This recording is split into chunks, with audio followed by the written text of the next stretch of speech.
now. Let's go to Buxton then. Stephanie Billen is there, the chair of the Fringe. How are you? I'm fine, thank you. Ah, you see, it works when we get everybody together. Yes. When we all hold hands and it sorts itself out. Listen, you must be on cloud nine. 27,000 people at the Fringe this year.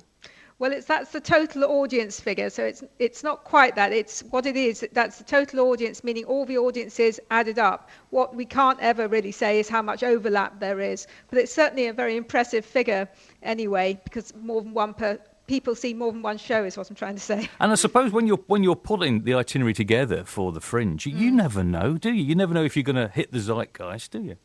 No, and we don't program or select. We just let things come to us. That's the sort of ethos of the Fringe. So it really is potluck, but it always seems to work out. Had you got a gut feeling, though, about this year? If you're walking around during the Fringe, when you see the people in Buxton and enjoying what is on offer, is there something about that really increases everybody's anticipation? Yes, I mean, I knew it was going to be a good Fringe. We had performers from all over the world, and that's got to tell you something about the reputation of the Fringe and how it's spreading. But what we didn't really anticipate was all that wonderful weather, which gave it a really special atmosphere, I think. What's it like, though? You spend 12 months, literally, putting the whole thing together, don't you? That's right. Yes, we do. We have a month off in August, but from September onwards, we're having monthly committee meetings and planning it all. It's not a matter of programming so much, but it's how we market it and how we market ourselves to our entrants and audiences, and there is a lot of work behind the scenes. Are you one of those people that's good at keeping secrets, then? What do you want to tell me? No, I was thinking that you must know some special events for next year already that you just can't tell anybody about. It doesn't actually quite work like that, actually, because, in fact, we don't keep secrets. When people start entering the Fringe from December the 1st, and as soon as they enter, they get put up on the website. So we always think that's an incentive to enter early, because you get your publicity for that much longer. So almost a few days after we know, you know. So I can't actually tell you what's happening next year. But it must be like juggling. When you sort of get all these applications coming through and people... Is there a big board somewhere where you have to map what is going to happen in Buxton during the Fringe? Well, there is a big computer system called Surrey, as in Surrey with a fringe on the top from the film Oklahoma. But so there is a computer system, but we do leave it. We don't juggle around trying to think where people are going to slot in, because we don't sort of program it in that way. Instead, the entrants have to work out with their direct venue whether they're going to be able to have their show when they want it. How did you become chair of all of this then? I think by consistently turning up to committee meetings, that's what does it. With lots of people pointing at you and saying, she's always here, you might as well be the chair. Something like that, yes. But big thing, big responsibility though, isn't it? It is actually, yes, and we're all just volunteers, and so I don't think anyone really feels up to the game really, but we do it anyway. What is it about Buxton when it comes to the arts? Because it's a magnet, isn't it? It is.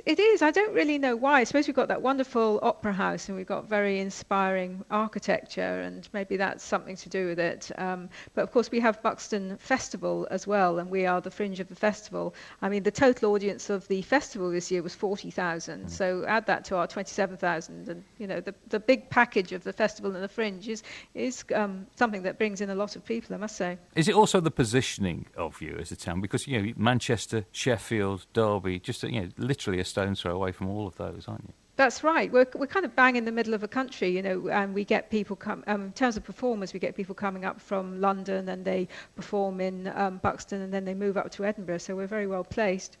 Is there one particular show that you like? I'm not saying name names, but one particular art form that you like having in Buxton. Oh, well, it's been quite exciting recently how visual arts has really taken off in Buxton in the Fringe. It used to be a sort of rather smaller part of our programme. I mean, actually one thing that will probably happen next year is the Buxton Art Trail, which is a biannual event, and that's lots of art in different people's houses. So that's something I'm personally interested in, but I also love all the theatre and the dance and all our strange other events as well. It's all important. How do you capture all of this? Does it get filmed at all? Did you end up with a DVD at the end of it all that says, look what happened in 2013? Well, things vary. In 2012, we did have a little video that was done for us, and that is on the website.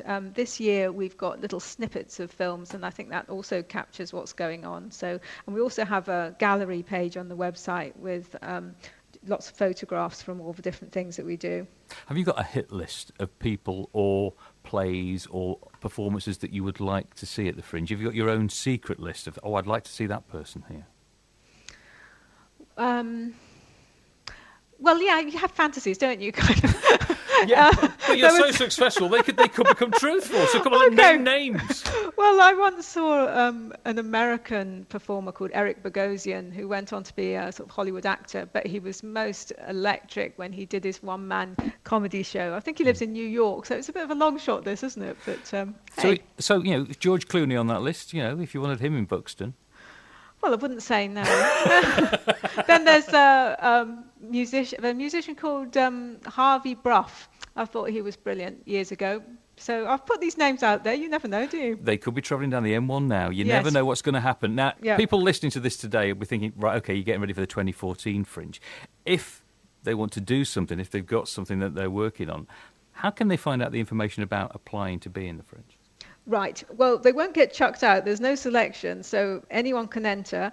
That they need to go on to www.buxtonfringe.org.uk, and there's a section on there called Information for Entrance or Entrance Info, something like that. And that'll give you an idea of all the things you need to know about booking your venue. And we have a big venues list to help people as well. And we'll actually be properly open for entries on December the 1st. And when's your next committee meeting? Tonight. You know they're going to be talking about this interview this afternoon, don't you? Yes, probably. I've probably done it all wrong, but there we are. Stephanie, it's lovely to talk to you. Don't worry, if you have done it wrong, you can come back and tell us more about what's happening with the Fringe. But congratulations to everybody that was involved. Thank you. With the Festival Fringe this year, up on last year, and hopefully it will be up again in 2014.